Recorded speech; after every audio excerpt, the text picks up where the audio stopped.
Welcome everyone. We are going to draw the Lewis dot structure of HCl, which is very common and is known as hydrochloric acid.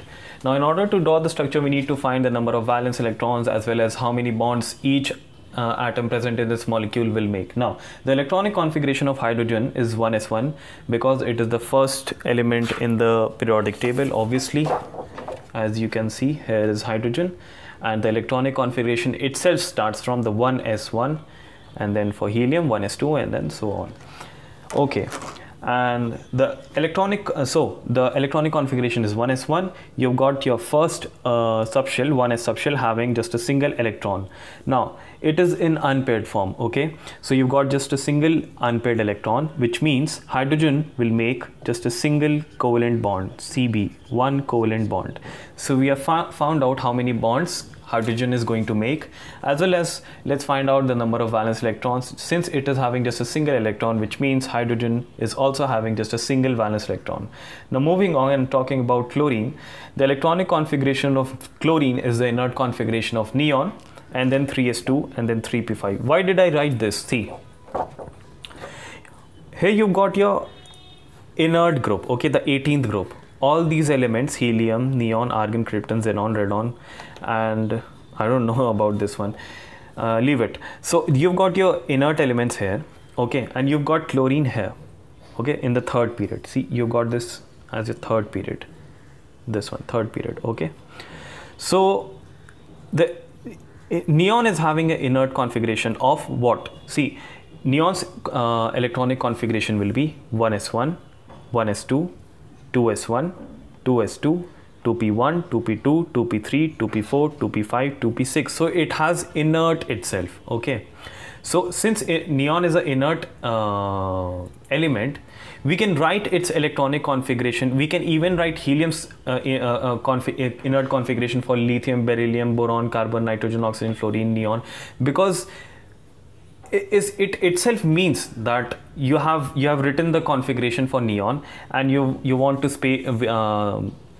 save space or your ink. Okay, so it means that you have written the inert configuration of neon, and then moving on, see, you have written the electronic configuration of neon, and then moving on, 3s1, 3s2, 3p1, 3p2, 3p3, 3p4, 3p5. okay, so I've written 3s2 and then 3p5. okay, so this is just a shortcut form of writing the electronic configurations. Now 3s subshell has 2 electrons, okay, 3s2, whereas 3p has 3 orbitals, 1 2 3,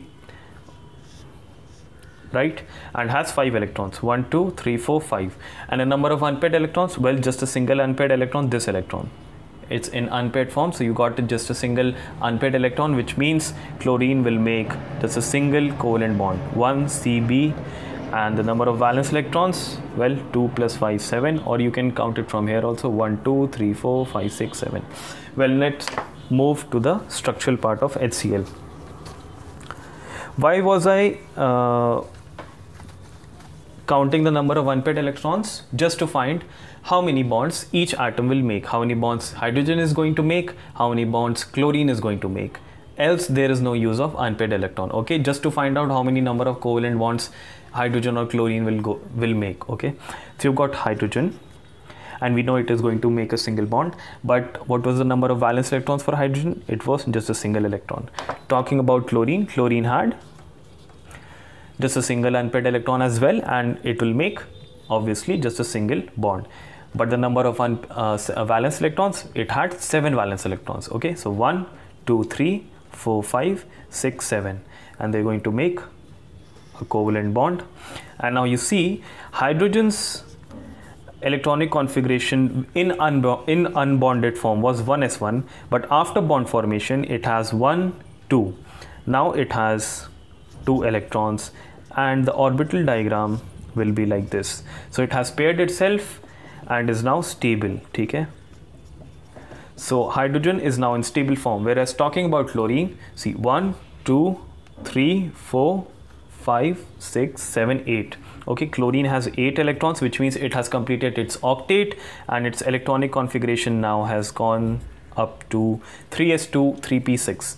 3s has 2 electrons just like this one, and 3p has 3 orbitals as I said, and is now having 6 electrons, and no more electrons can fit in these orbitals, and now chlorine is in a stable and inert form after bond formation. Okay, so this was the structure of HCl. I'll see you guys in the next video. Thank you so much.